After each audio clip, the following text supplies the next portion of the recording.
los siguientes minutos vamos a hablar de líderes en la historia. La figura del líder se nos presenta a través del tiempo como hombres o mujeres que nos han marcado, que han cambiado, que han modificado la historia de alguna manera, a veces la gran historia y a veces la pequeña historia, pero de una u otra manera han sido importantes en la humanidad, con sus luces, con sus sombras, y de todo ello vamos a hablar en los siguientes minutos con Marta López Jurado, profesora de Educación en la UNED. Bienvenida. Hola, Isabel. Con Laura Postigo, profesora de Dirección General en Máster Directivos. Bienvenida. Muchas gracias por estar aquí. Y con Almudena Baldor, directora de Inversiones en Fomento de Centros de Enseñanza y profesora de Comportamiento Humano y Dirección General, también en Máster. Bienvenida. Muchas gracias por invitarme. Yo creo que primero tendríamos que situar el tema. Cuando hablábamos de líderes con mayúscula, ¿de qué estamos hablando exactamente? Bueno, un líder con mayúscula, yo creo que se nos viene a la cabeza de inmediato nombres. Se podría decir personas que son capaces de cambiar el rumbo de la historia, ¿no? Muchas veces se explica la historia como si fuese una sucesión de cuestiones sociales, económicas, que efectivamente están ahí, pero una persona que aparece en un momento determinado, la historia la puede cambiar. Yo a veces diría con sus palabras o con su silencio. Hay personas que dicen muchas cosas con el silencio. Hay personas que las dicen por acciones pacíficas, inmediatamente se me viene a la cabeza a Gandhi. Y también se podría hablar de líderes y antilíderes, porque decimos, hay personas que cambian la historia para bien o para mal. Inmediatamente se nos viene a la cabeza pues un Hitler, ¿no? Hitler es un líder, claro, pero es un antilíder, ¿no? Pero indiscutiblemente hay personas que son capaces de cambiar la historia. Habría que pensar qué cualidades tiene esa persona para ser capaz de cambiarla, ¿no? Yo recuerdo una profesora de historia que me decía, realmente la nariz de Cleopatra sí que tuvo que ver en el cambio de la historia, ¿no? Porque parece que no, pero sí tuvo que ver. Pero la realidad es que cuando pensamos en líder, efectivamente pensamos en gente que ha cambiado para bien o para mal, pero habría que situarse muchas veces también en el momento histórico determinado. Es decir, un emperador romano, sobre todo los grandes emperadores romanos, Augusto, era indudablemente un líder. Esto no significa que no se llevara por delante a todo aquel que pudo. No siempre es lo mismo líder que cualidades siempre positivas y en todo momento positivas. Los momentos históricos también cambian y también las sociedades cambian y lo que ahora es bueno, pues a lo mejor antes es malo y viceversa. Es verdad. Si bien es cierto que hay una serie de elementos comunes a todas esas personas que han sido líderes y que en cierto modo, como estamos diciendo, han cambiado la historia. Si pudiéramos volver la vista atrás y conocer a todas estas personas que todos tenemos en la cabeza, seguro que coincidiríamos en muchas cosas, ¿no? Seguro que todos, y lo estamos recordando, cualquier persona que esté ahora pensando en algún líder, es como hacer un juego. Piensa en un líder. Si pudiéramos interactuar, seguro que cada uno piensa en un líder diferente y, sin embargo, todos coinciden en una serie de cualidades que todos tenían. Quizás la capacidad de tener visión, ver más allá. Un líder no es miope, ve muy lejos porque sabe dónde tiene que llevar a la gente. La capacidad de hacer equipo. Todas las personas que estamos pensando en líderes, todas han tenido detrás un gran equipo. En estrategia, porque un líder necesita saber qué estrategia quiere usar para sacar adelante su proyecto. En comunicación, grandes comunicadores. Aunque estemos hablando de hace 5 siglos, actual, hace 20 siglos, todos coincidiríamos en que tienen estas cualidades. Una de ellas es la enorme fuerza que tienen para sacar adelante esa visión.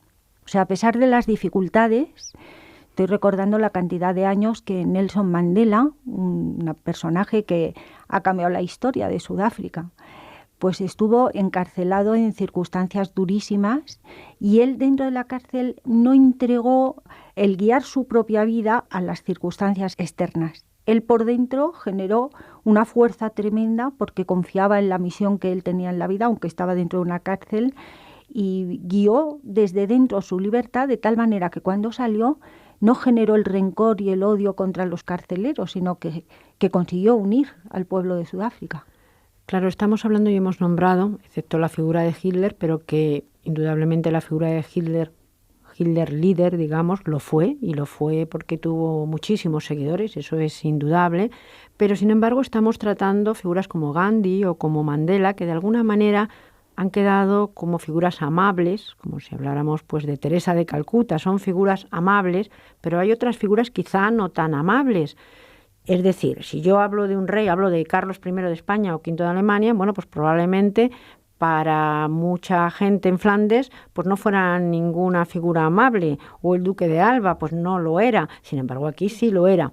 Cuando hablamos sobre todo en el terreno político y hasta en el terreno religioso, pues a veces nos movemos como en terrenos movedizos.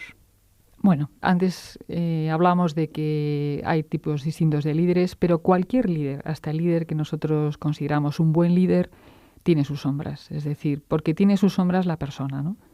Hay algo que está siempre al acecho, que es, podríamos decir, el liderazgo, si lleva consigo poder, el poder es muy atractivo, el poder despierta en todos nosotros, de alguna manera, el orgullo, la vanidad. Y ese es uno de los grandes miedos que uno tiene que tener, ¿no? Porque mantener un liderazgo coherente, honesto, siempre, yo diría que es muy difícil. El liderazgo no es, podríamos decir, permanente. O sea, los líderes van y vienen también, ¿no? Es decir, que tienen su momento y luego no lo tienen, ¿no?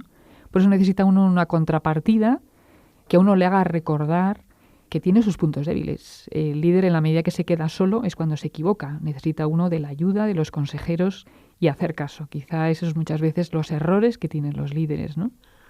Me gustaría, antes de entrar en dos ejemplos concretos de tiempos y momentos históricos diferentes, pues hacer una pregunta que quizá no sea muy correcta, pero que creo que debo hacer.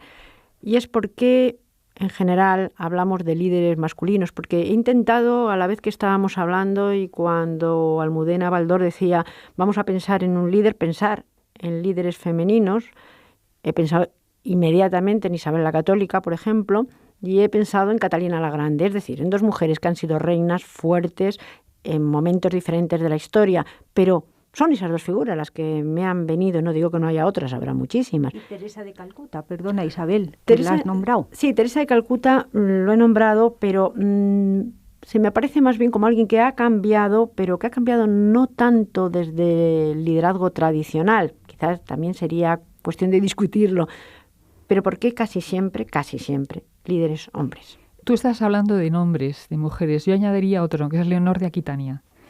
Leonor de Aquitania es un personaje interesantísimo en la Edad Media, ¿no? Fue madre de reyes, esposa de reyes, porque de hecho fue esposa del rey de Francia y luego del rey de Inglaterra. Se podría decir que en la Edad Media las mujeres tuvieron muchísima importancia. Nos parece que las mujeres tienen mayor predominio después, y no es verdad. La época burguesa no es la época mejor para la mujer, ¿no? Hay una autora muy buena que se llama Christine Pernot, que ha escrito un libro que se llama La mujer en la época de las catedrales, que pone en manifiesto la importancia que tenía la mujer en ese momento, ¿no? Y desde luego Leonor de Aquitania fue una mujer que se podría decir que cambió la historia de Europa. Es cierto totalmente, y además movía pieza. A mí me llamaba mucho la atención cómo se pudo casar con dos reyes y además quedar siempre por encima, y cómo sus hijos, y a pesar de tener la importancia que tuvieron, pues ella también estaba por encima. Es verdad que la figura femenina en cuestión de liderazgo siempre se queda más corta, ¿no? Yo creo que ahí algo de culpa hemos tenido las mujeres. No quiero que se piense ahora que las personas que voy a decir son líderes que han cambiado la historia, aunque también, si habláramos de Margaret Thatcher, es una persona del siglo XX, conocida como la Dama de Hierro. Y bueno, actualmente hablar de Angela Merkel es también una persona importante que también puede cambiar en cierto modo la historia. Cuando digo que en cierto modo tenemos culpa a las mujeres es porque a veces hemos querido ejercer un liderazgo con cualidades masculinas. Y si os dais cuenta, tanto Margaret Thatcher como Angela Merkel son personas consideradas duras, fuertes, inflexibles. Dama de hierro, lo dice su nombre, ¿no? Yo creo que el día que la mujer de verdad ejerza el liderazgo como es ella, tendremos muchas más mujeres. Es un reto difícil, porque no es fácil. Y por ese techo de cristal, cemento, gasa, no sé cómo lo tenemos, pero el día que nuestras cualidades femeninas, que son la intuición, la flexibilidad, la inteligencia emocional, el ponernos en el lugar de otra persona, las llevemos al liderazgo, entonces hablaremos de muchas más líderes femeninas. Bueno, hemos intentado dar esta pequeña visión de lo que es ser un líder y ahora sí hemos hablado de 2 ejemplos. Primero nos vamos a ir muy atrás. Un líder, un hombre que yo, si cierro los ojos, me lo imagino como alguien muy guapo, muy joven, encima de un caballo, que verdaderamente es un personaje atractivo y además atractivo en el sentido primero y más primario de la palabra, Alejandro Magno. Es verdad, yo me lo imagino igual. Entiendo que el cine tiene mucho que ver, pero me lo imagino tal cual. Tampoco es difícil porque si leemos la historia, él, cuando asesinan a su padre, el rey Filipo, él es una persona muy joven y con 20 y poquísimos años es nombrado rey. Curiosamente, si habláramos ahora de la figura que tuvo a su lado Alejandro Magno, que fue Aristóteles, siempre le hemos oído como su desarrollador de talento, su profesor, ¿no? Hoy día hablaríamos de que era su coach, porque supo sacar lo mejor que había dentro de Alejandro Magno. Le enseñó a ser noble, le enseñó a ser generoso, le enseñó a ser magnánimo con el vencido, a amar a sus súbditos. Y todo esto fue lo que hizo de Alejandro Magno una figura diferente a todas. Es verdad que cuando olvidó las enseñanzas de Aristóteles y se dejó llevar por la vanidad, pues empezaron las sombras de Alejandro, ¿no? La vanidad, bueno, es un éxito que pocas personas saben digerir y suele ser el gran enemigo del liderazgo.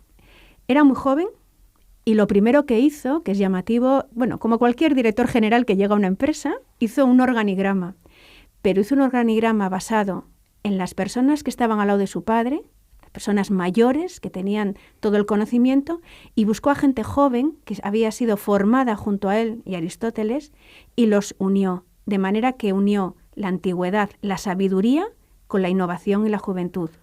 Alejandro tenía además unas cualidades, por supuesto, innatas, de líder, de jefe, pero también, y sobre todo al principio, de compañero, es decir, sabía integrarse con los teóricamente, bueno, y no teóricamente, prácticamente inferiores, y eso le valió el amor, el respeto sobre todo, de todos, y el que le siguieran incondicionalmente a través de países, a través de 1000 penurias, y hasta el final le siguieran con fuerza. Sí, era lo que hoy podríamos llamar un tipo carismático.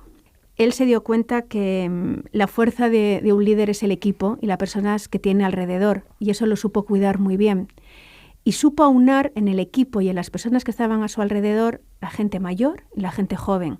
Eso las personas lo entendieron como daba cabida a todos. Era una persona que cuando había que ir a la guerra iba el primero.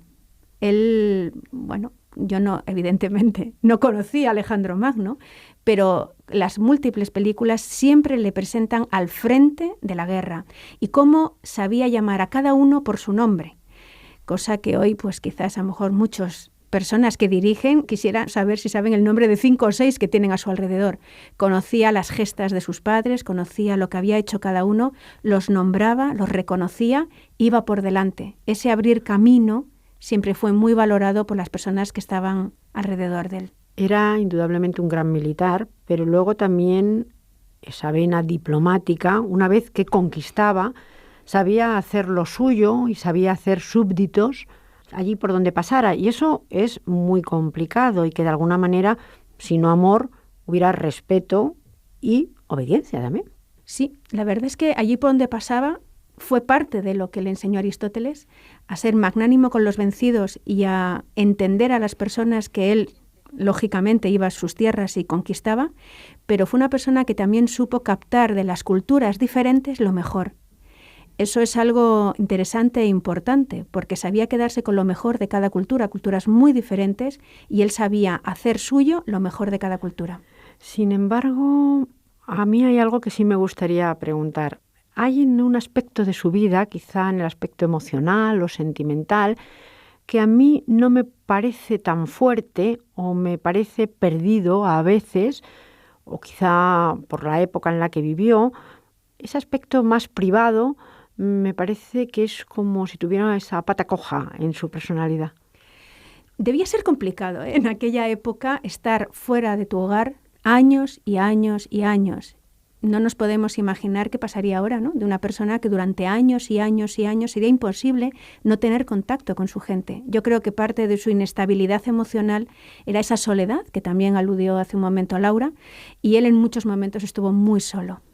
Pues de una figura impresionante como Alejandro Magno, que como he dicho al principio, me la imagino de una determinada manera, quizá pues como ha pasado a través de los libros y por supuesto del cine, a una figura diferente. Yo diría que un líder diferente. Diferente porque en su personalidad hay otras connotaciones. Hay tranquilidad, hay quizá mesura, no es alguien brillante. Me refiero brillante en cuanto a su aspecto. Me refiero a John Adams. John Adams fue el segundo presidente de los Estados Unidos de Norteamérica. John Adams, yo pienso decir con toda humildad que lo he conocido a través de la miniserie que hizo Estados Unidos, que ha ganado muchísimos premios, y le presenta como un hombre que efectivamente fue segundo presidente de los Estados Unidos, pero un hombre, desde luego, con una apariencia física nada atractiva, y quizá se podría decir, ¿dónde radica su liderazgo? Yo a veces pienso que la fecundidad de una vida no está solamente en lo que hace él, sino lo que hacen los que, bueno, su propia familia, podríamos decir, ¿no? Hay gente que, bueno, el liderazgo termina con él, ¿no?